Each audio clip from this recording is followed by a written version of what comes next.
Antes de comenzar este tiempo, voy a pedir que volvamos a inclinar nuestros rostros, cerrar nuestros ojos y vamos a orar. Padre amado, te damos gracias por este tiempo que tú nos das. Gracias, Señor, porque podemos estar reunidos. Gracias, Señor, porque podemos pasar este tiempo como familia, Señor, juntos en este lugar, Señor, y te pedimos que ahora tú abras nuestro corazón, abras nuestro entendimiento para poder escuchar tu palabra y para poder aprender más de ti. Te damos gracias, Padre, en el nombre de tu Hijo amado. Amén. Muy bien, y quería preguntar para comenzar, ¿cómo tenemos esperanza en medio de la aflicción? Y tal vez podemos decir que es una pregunta que suena muy actual con todo lo que estamos viviendo. Pero esta pregunta que estoy haciendo va más en un sentido de la aflicción provocada por las personas. Ese sufrimiento que es provocado específicamente por la persecución, porque nos mantenemos firmes en el Evangelio. Hoy estamos comenzando una nueva serie de mensajes a partir de la primera carta del apóstol Pedro. Y justo el tema central de esta carta y también el título de la prédica de hoy es Esperanza en medio de la aflicción. Ahora, yo me pongo a pensar en ese tipo de aflicción que tal vez no es tan evidente en nuestro día, por lo menos en nuestros días, por lo menos en nuestro contexto, en el contexto en el que nosotros estamos viviendo actualmente. Creo que más tiene que ver con la iglesia que tal vez está ahorita en Medio Oriente, en Asia, en África, en lugares como Afganistán, que están sujetos a persecución. Nosotros aquí en Bolivia no estamos con esos problemas, pero tal vez por nuestra fe, tal vez por lo que nosotros creemos, tal vez porque nosotros nos identificamos como cristianos, en nuestra familia, en el trabajo, en la universidad, en el colegio, podemos sufrir cierta persecución, porque estamos viviendo de una forma diferente. Y esa persecución a la que estamos sujetos nos desanima o nos puede tal vez llevar a querer ocultar lo que somos. Ahora, la situación de los receptores de esta carta, de la carta que Pedro escribe a diferentes iglesias, es similar a la que estamos viviendo hoy nosotros. Saben, los estudiosos dicen que Pedro escribió su primera carta entre el año 63 y 64 de la era cristiana. Es justo cuando Nerón comenzó la persecución a los cristianos en Roma. Pero esta persecución aún no se había extendido por todo el Imperio Romano. Entonces las personas que reciben la carta de Pedro viven lejos de lo que está sucediendo. Es decir, en las ciudades que Pedro está mencionando, son ciudades que no están bajo persecución. Pero Pedro quería que los hermanos sepan que iba a llegar el momento en el que ellos también se iban a encontrar en una situación difícil. Porque la persecución estaba avanzando de a poco en el Imperio Romano. Entonces les escribe esta carta pensando en advertirles, pero también en darles ánimo y esperanza a estos hermanos. Ahora, también Pedro estaba consciente de que muchos de estos hermanos a los que estaba escribiendo estaban fuera de su tierra, porque ellos habían sufrido en algún momento persecución. Sobre todo, habían sufrido la persecución de los religiosos judíos que estaban en contra del Evangelio. Ahora, creo que es importante esta carta para nosotros? Porque deberíamos estar advertidos de que la situación en la que estamos viviendo actualmente puede cambiar. Y eso es lo que Pedro quería que sus oyentes sepan. En este momento nosotros podemos tener libertad de profesar nuestra fe, pero también puede llegar el tiempo en el que tengamos que sufrir y ser perseguidos por causa del Evangelio. Ahora, como les digo, estamos comenzando el estudio de esta carta y quisiera dar un panorama tal vez muy general de lo que es esta carta. Y podemos dividirla en 4 secciones. La primera parte comienza en el capítulo 1 y va hasta el versículo 10 del capítulo 2. En esta primera parte, Pedro va a mostrar que la vida del Hijo de Dios, es decir, la vida del creyente, va a tener aflicción, va a tener sufrimiento. Y los oyentes debían tener presente que hay una esperanza en la que los hijos de Dios vamos a recibir grandes bendiciones. Ahora, esta esperanza está puesta en la eternidad.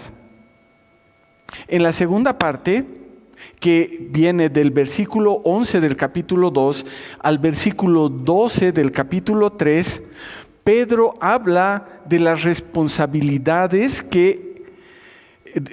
habla de las responsabilidades de los que están experimentando hostilidad y cómo tendríamos que permanecer en humildad, aun si estamos sufriendo injusticias. Los hijos de Dios deben hacer el bien, incluso con las personas que están en contra suya. La tercera parte de esta carta, que viene del versículo 13 del capítulo 3 hasta el versículo 19 del capítulo 4, Pedro dice que sus oyentes no deberían ser acusados de una mala conducta y que más bien deberían estar dispuestos a sufrir por su buen comportamiento como buenos ciudadanos y como buenos hijos de Dios. Y por último, la última parte, la cuarta parte, que está básicamente en el capítulo 5, Pedro va a explicar cuáles son los deberes de toda una comunidad que está pasando por pruebas. Entonces, todo eso vamos a ir viendo a través de los domingos en este estudio que vamos a ir haciendo de la carta de Primera de Pedro. Y es importante que podamos tener ese panorama general para ir entendiendo por qué Pedro escribió todo esto a los creyentes originales y cómo nosotros podemos aplicar eso que dice la palabra a nuestra vida. Entonces, vamos a abrir nuestras Biblias en la primera carta de Pedro y vamos a leer los primeros 2 versículos de esta carta. Primera de Pedro, capítulo 1, versículos 1 y 2. Y la palabra del Señor dice así: Pedro, apóstol de Jesucristo, a los expatriados de la dispersión en Ponto, Galacia, Capadocia, Asia y Bitinia, elegidos conforme al previo conocimiento de Dios Padre por la santificación del Espíritu, para obedecer a Jesucristo y ser rociados con su sangre.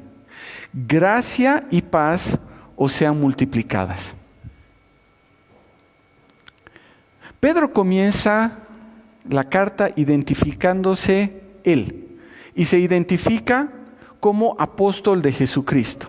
Y obviamente nadie tenía ninguna duda de que él era apóstol de Jesucristo. Sí, él era el apóstol al que Jesús le llama la piedra.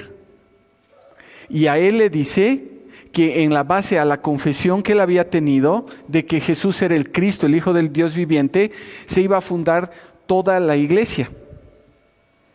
¿Sí? Entonces Pedro se identifica como el apóstol, como un apóstol de Jesucristo, y también identifica a los receptores de su carta.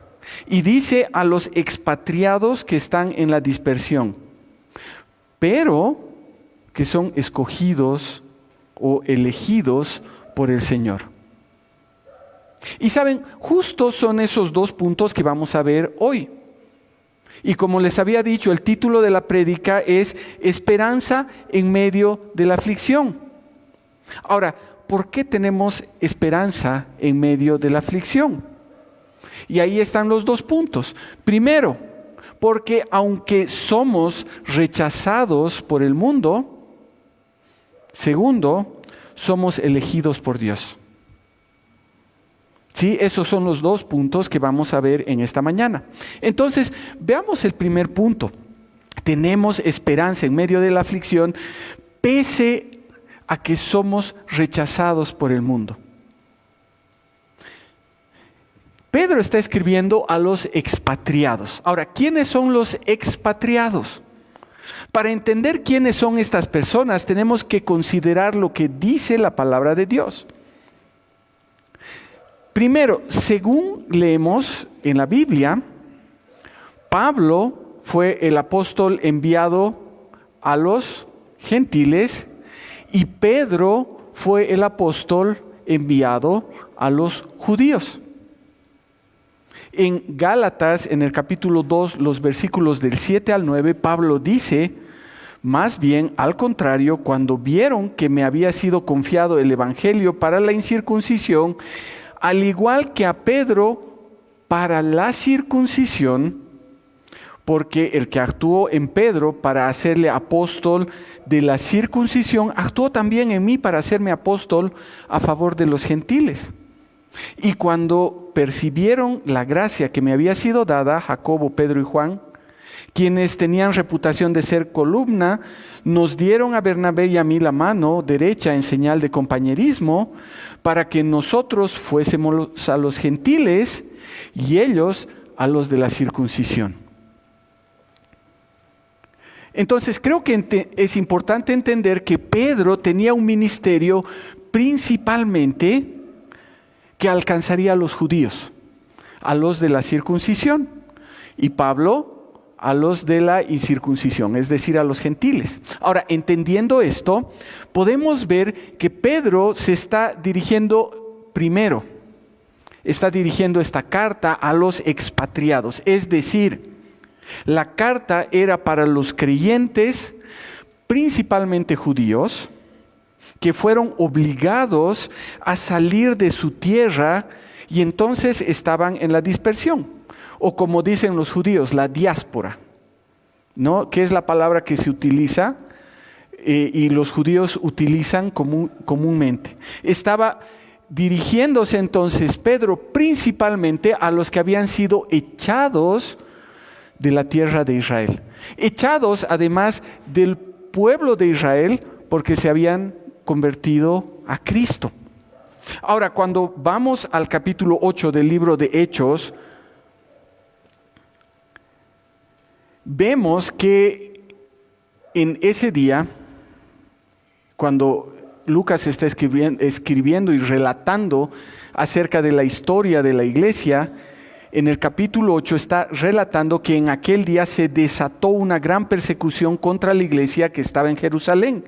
Y dice que todos los creyentes fueron esparcidos por las regiones de Judea y de Samaria, con excepción de los apóstoles.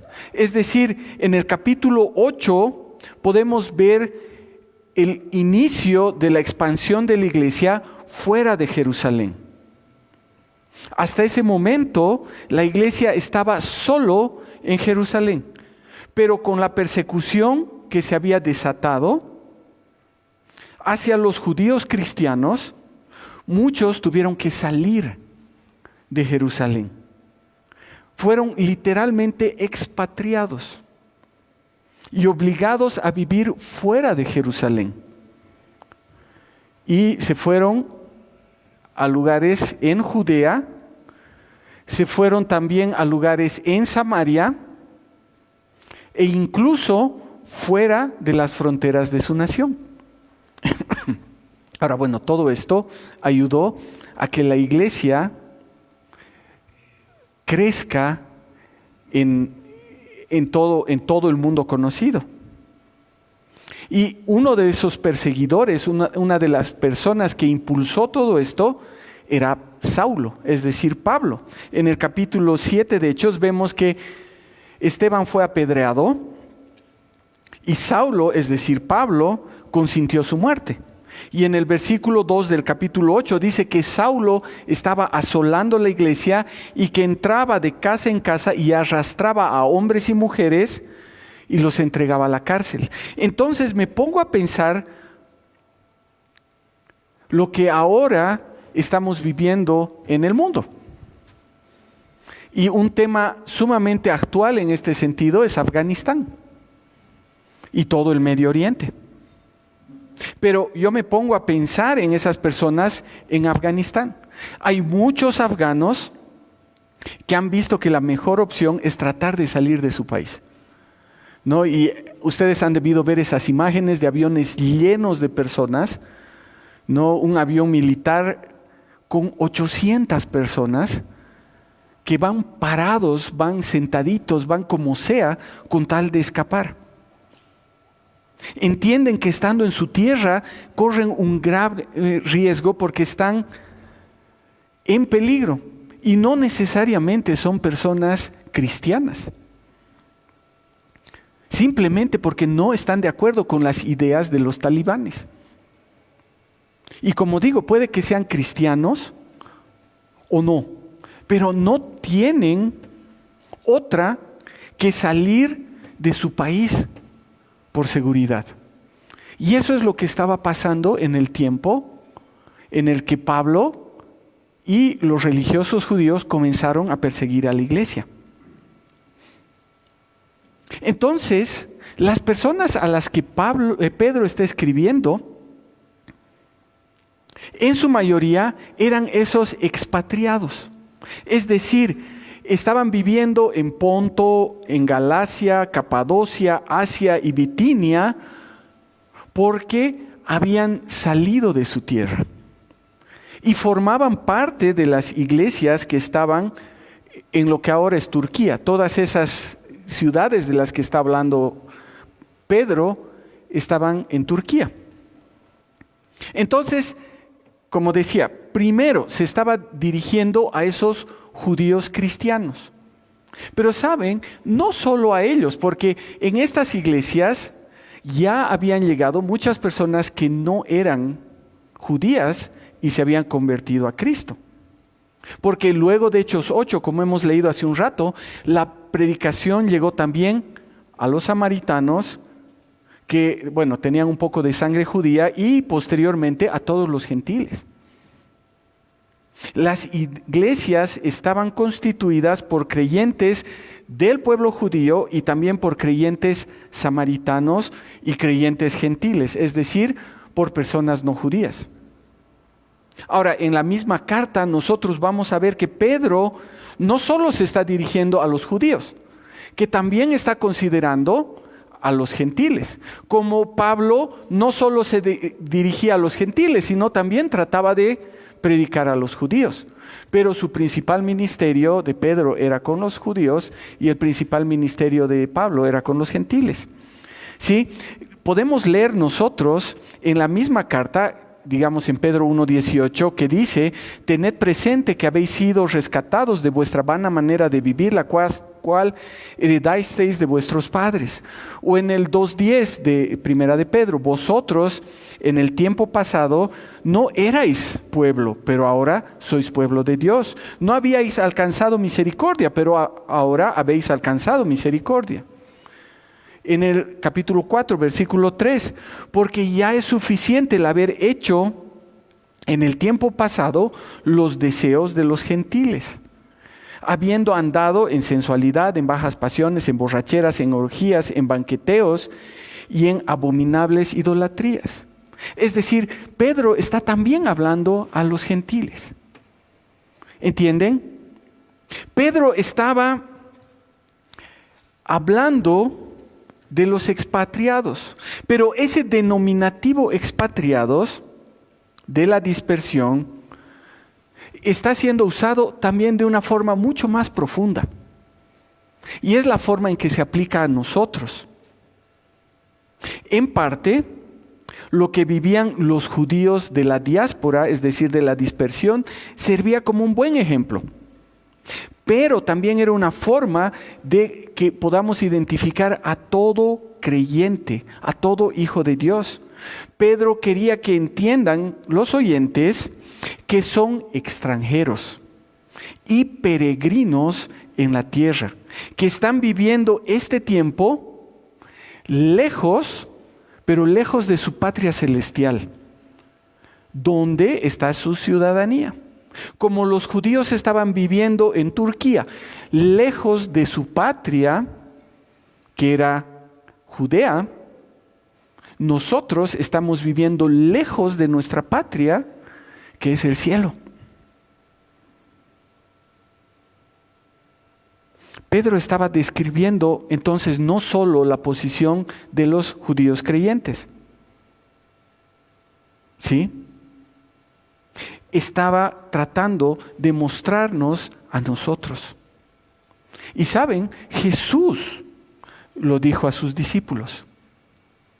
Cuando nosotros leemos en Juan 15 los versículos del 18 al 21, dice así Jesús: si el mundo los odia, sepan que me han odiado a mí antes que ustedes. Si ustedes fueran del mundo, el mundo amaría lo suyo. Pero como no son del mundo, sino que yo los escogí de entre el mundo, por eso el mundo los odia.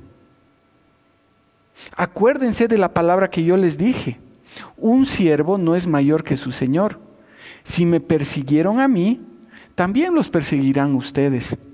Si guardan mi palabra, también la guardarán las de ustedes. Pero todo eso les harán por causa de mi nombre, porque no conocen a aquel que me envió.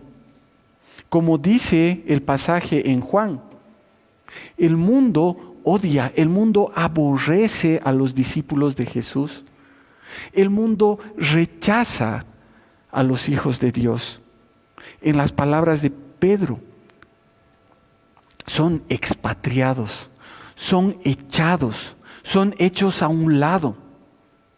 Son personas que están viviendo como extranjeros, lejos de su nación. ¿Por qué? Porque los hijos de Dios no son del mundo. Porque ya no son ciudadanos de este mundo. Y saben, esa es nuestra condición. No somos y no deberíamos comportarnos como ciudadanos del mundo. Nuestra ciudadanía está en el cielo y no en la tierra. Si fuésemos del mundo, obviamente el mundo nos amaría. Pero vivimos como extranjeros y peregrinos y por eso el mundo nos aborrece. Cuando nosotros vamos a otro lugar, cuando nosotros vamos a otro país, ¿acaso no nos miran raro? ¿No se han puesto a pensar que cuando estamos fuera de nuestro país, las personas nos ven diferente? Y en algunos casos, tal vez nos tratan mal. Saben, cuando nosotros fuimos por primera vez a visitar unos amigos en Tacna, ¿no? Estos amigos agarraban y decían, llegaron los bolivianos, y se agarraban sus bolsillos, ya haciendo chiste. Y saben, en el Perú, a los bolivianos, sobre todo en la parte norte, en la parte sur del Perú, los ven como a los maleantes. Como nosotros vemos a los peruanos, tal vez aquí esos peruanos que llegan también a delinquir. ¿Me entienden? Esa es la situación en la que nosotros estamos como hijos de Dios. Porque nosotros no somos de este mundo. Nosotros no pertenecemos a este lugar. Esa es la condición en la que vivimos y por eso la gente puede hasta aborrecernos. Vivimos en una sociedad que no nos acepta. Un lugar que es hostil para los cristianos. Estamos expuestos a peligros, estamos expuestos a injusticias.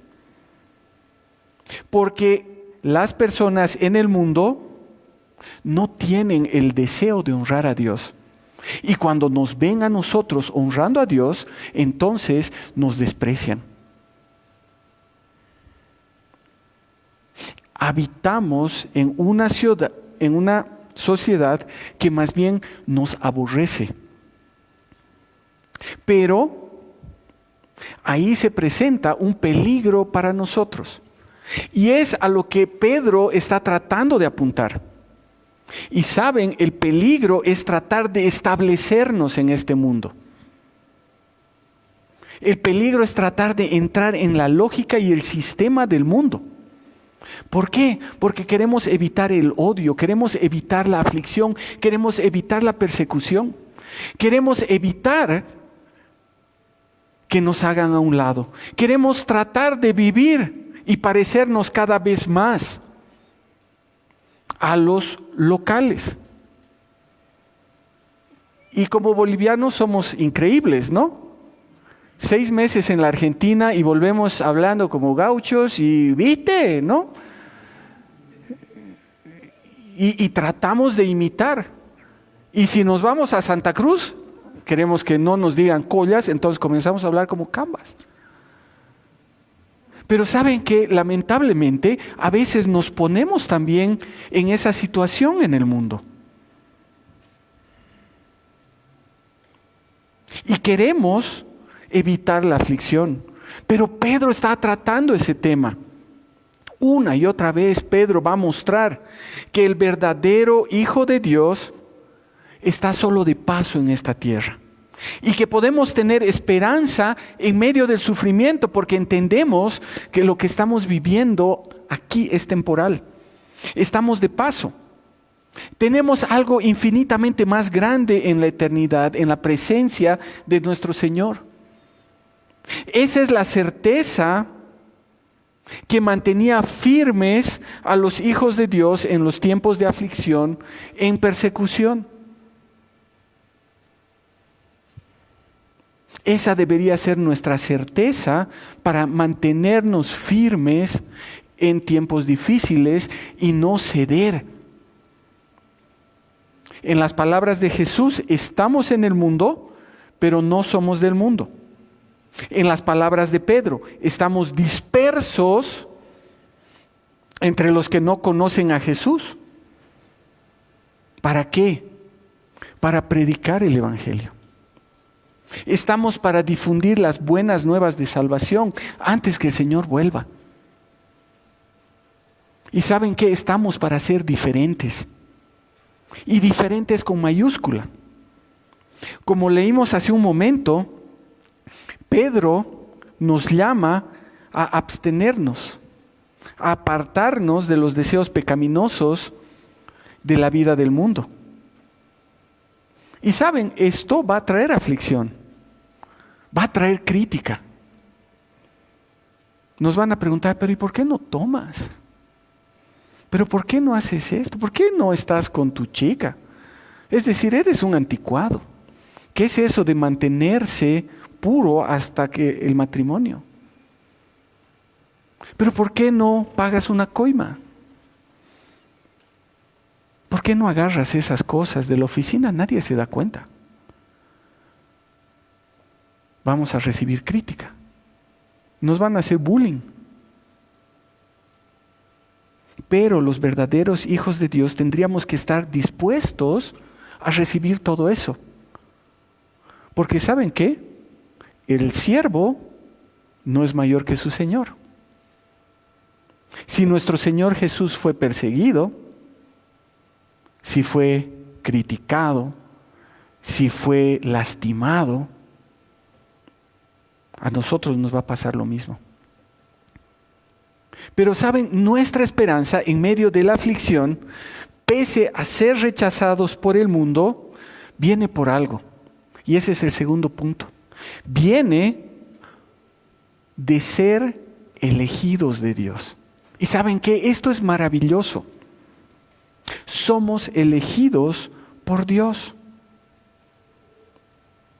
Pedro se dirigía a los expatriados de la dispersión del Ponto, Galacia, Capadocia, Asia y Bitinia, elegidos. Ahora, me gusta cómo el versículo está en la Nueva Versión Internacional porque lleva el verdadero orden del original en el griego y dice esta carta que esta carta estaba dirigida a los elegidos, extranjeros dispersos por el Ponto, Galacia, Capadocia, Asia y Bitinia. Es decir, me gusta esto porque es hermoso ver que primero, y antes de ser rechazados por el mundo, somos elegidos, somos escogidos por Dios. Es decir, el Señor no nos ha escogido porque somos los rechazaditos. Más bien, hemos sido elegidos, hemos sido escogidos por el Señor y al ser salvos, y estando en ese proceso de santificación en el que somos diferentes al mundo, somos rechazados. No es que el Señor nos ha escogido por raritos, porque yo nunca tomaba, porque yo nunca bailaba, porque yo siempre era fiel. No. El Señor nos ha escogido, nos ha transformado y nos está transformando. Entonces por eso somos raritos. Y por eso somos rechazados. Nuestra identidad, nuestro sentido de pertenencia no está en el mundo. Nuestra seguridad está en lo que Dios ha hecho primero al escogernos para pertenecerle a Él. Y entonces darnos una nueva ciudadanía. Y yo me pongo a pensar que no puede haber un privilegio más grande en toda la creación que seamos escogidos por Dios. Ahora, esta palabra denota no solo una bendición para nosotros, sino un propósito. El Señor nos eligió, nos salvó y nos dio un propósito. ¿Cuál es ese propósito? Ser esos expatriados dispersos en el mundo que están predicando el Evangelio. Ser esos extranjeros que viven en el mundo, pero que tienen su puesta mirada en un lugar. Es el lugar en el que está nuestra ciudadanía espiritual, nuestra vista puesta en la eternidad con el Señor, y que están presentando al Salvador a las personas que no conocen de Él. Pero entonces, dice en el versículo 2, que somos elegidos conforme al previo conocimiento de Dios Padre por la santificación del Espíritu para obedecer a Jesucristo y ser rociados con su sangre. Ahora dice que Dios Padre nos eligió, ¿para qué? Para salvarnos. Ahora dice que esto lo hizo conforme al previo conocimiento, a su previo conocimiento, es decir, a su presciencia, ¿no? Teológicamente se habla de la presciencia de Dios. ¿Qué quiere decir? ¿Qué quiere decir esto? Que el Señor nos conocía previamente. ¿Quiere decir que Él sabía cómo íbamos a hacer y por eso nos escogió? ¿Sabía que yo me iba a portar bien? Bueno, si fuera así, entonces no debía haberme escogido a mí, porque yo no era el mejor portado en mi casa. Es decir, ¿qué está queriendo decir? Saben, en el versículo 20 del capítulo 1 de esta misma carta, vamos a encontrar tal vez un poquito más de luz acerca de esto. Dice en el versículo 20 que Cristo fue destinado previamente desde antes de la fundación del mundo. Es decir, en el plan eterno de Dios, Cristo fue siempre nuestra salvación. Y tiene este mismo sentido que Pedro está queriendo dar. Ya, entonces en el versículo 2, lo que Pedro está queriendo decir y que tendría que realmente maravillarnos es que el Señor nos conocía desde el principio. Y antes de que nosotros hayamos siquiera hecho algo, Él ya nos tenía en sus planes.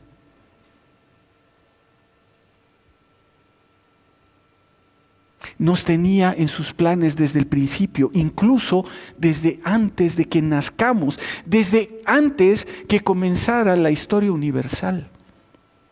Ahora, claro, eso tal vez no entra en nuestra mente y decimos, pero ¿cómo es esto? Saben, Pablo lo dice de una forma mucho más directa cuando escribe la carta a los Efesios.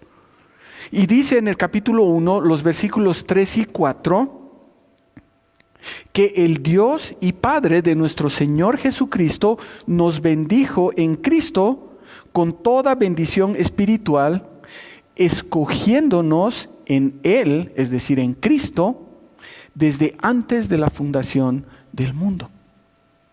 Es decir, Pablo es más explícito. Pedro tal vez está escribiendo de una forma, no sé si más poética, pero tal vez más complicada para nosotros. Pero lo que está diciendo es exactamente lo mismo. Y es impactante, por lo menos para mí, es impactante entender que el mismísimo Dios creador de absolutamente todo ya nos tenía en sus planes desde un principio. Y Pedro quería que los oyentes de la carta lo tuvieran presente para entender cuán grande era su esperanza en la aflicción, porque el Señor los había escogido antes. Pero ¿saben qué? No solo nos escogió desde un principio, porque dice que su Espíritu Santo obró en nosotros santificándonos. Es decir, separándonos, apartándonos, para que lleguemos a creer en Jesús. Su Espíritu, el Padre nos escogió, su Espíritu nos apartó. Y creyendo en su Hijo, podamos alcanzar el perdón.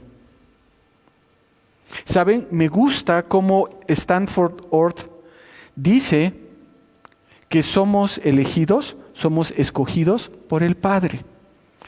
Somos apartados por el Espíritu Santo y somos perdonados a través de Jesucristo. Nuestro Dios trino, obrando de tal forma, pero de tal forma que todo esto debería llevarnos a agradecer y adorar a Dios.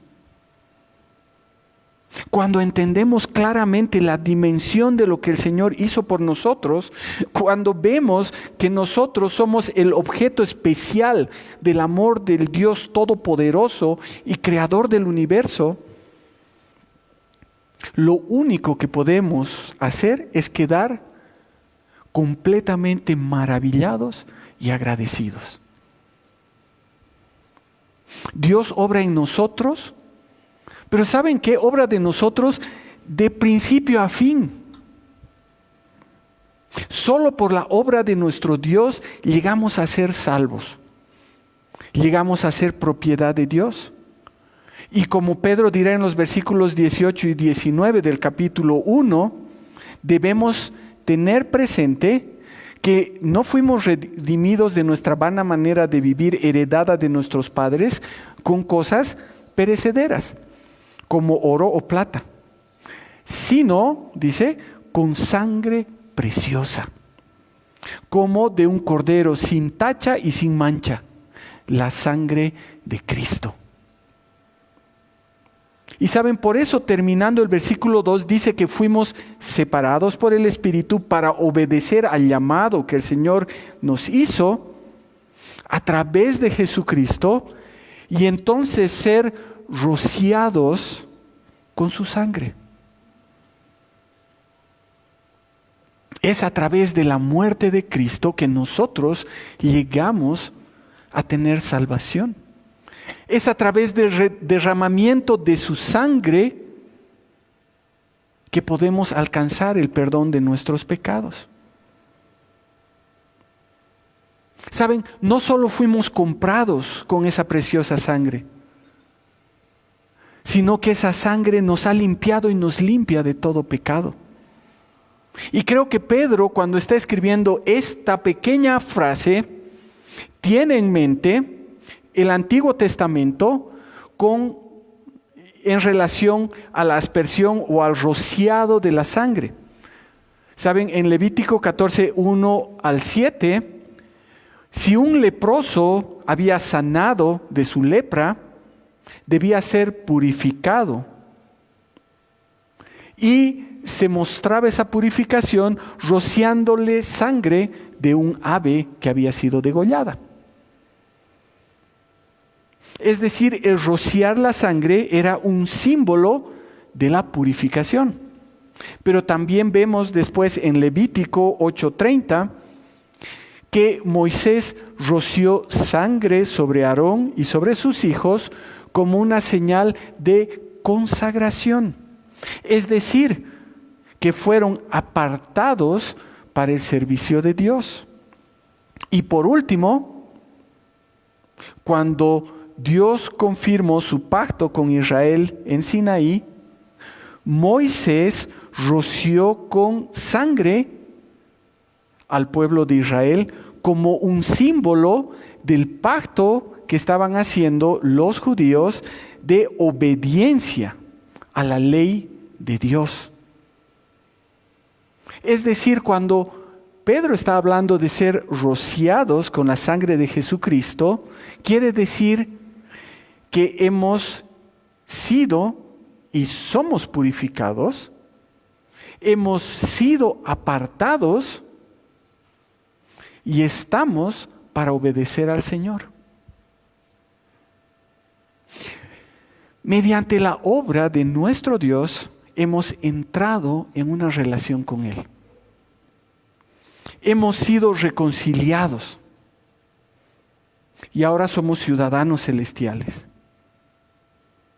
Por la obra del Señor podemos sentirnos seguros, podemos sentirnos animados, pese a las aflicciones, pese a la hostilidad que podemos encontrar en el mundo.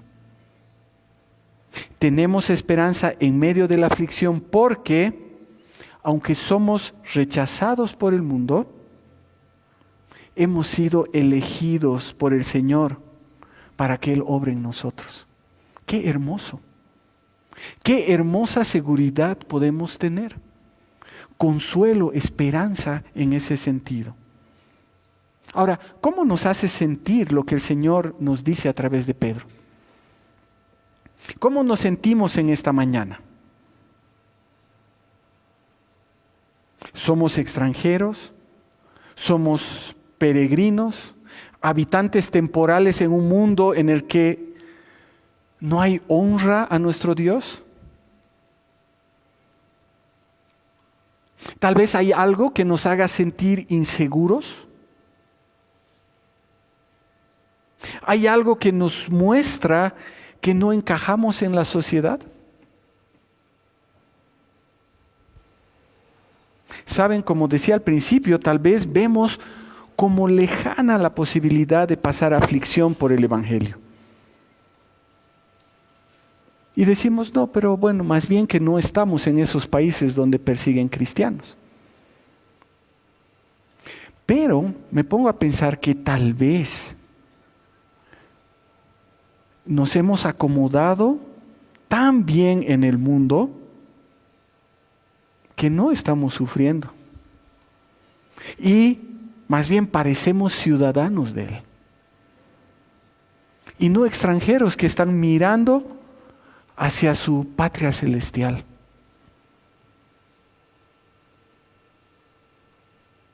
La Biblia dice que no debemos retirarnos del mundo, pero no podemos vivir como los del mundo.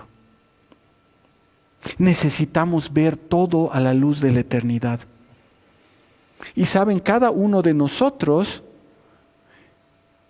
al haber sido rociados por la sangre de Jesús, hemos sido apartados para servir a Dios. Y el siervo no es mayor que su amo, que su Señor. Entonces no tendríamos por qué pensar que nuestra vida va a ser sin dificultades, sin aflicción. Si estamos muy tranquilos, creo que es bueno que comencemos a examinar nuestras vidas para ver si verdaderamente estamos viviendo como hijos de Dios o si somos hijos de Dios. Estamos en este mundo, pero no somos de este mundo. Estamos para mostrar a las personas quién es nuestro Señor, quién es nuestro Padre Celestial, quién es el que nos ha dado salvación, quién es el que nos ha dado esperanza en medio de la aflicción. Voy a pedir que inclinemos nuestros rostros, que cerremos nuestros ojos y podamos pensar por un momento qué es lo que el Señor quiere decirnos en esta mañana.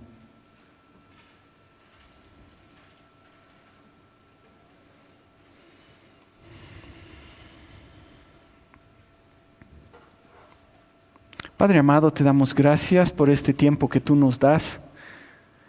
Gracias, Señor, porque podemos abrir tu palabra y podemos escuchar tu palabra. Gracias, Señor, porque a través de tu palabra podemos ver que nuestro lugar no es este mundo, que nuestra patria no está acá, sino está contigo en el cielo. Y te pedimos que tú nos ayudes a vivir conforme a nuestra ciudadanía. Señor, te pedimos que tú nos alientes si es que estamos viviendo persecución por nuestra fe. Te pedimos que tú nos ayudes a no acomodarnos al mundo. Te pedimos que tú nos ayudes a poner nuestra mirada en la eternidad. Y Señor, te damos gracias por cómo tú has obrado en nosotros. Gracias, Padre, porque podemos ver cuán maravillosa ha sido toda tu obra en nuestra vida, Señor. Y estamos agradecidos porque estamos recibiendo algo que nunca hemos merecido, Señor. Y te damos gracias, Padre. Gracias, Señor. En el nombre de tu Hijo amado. Amén.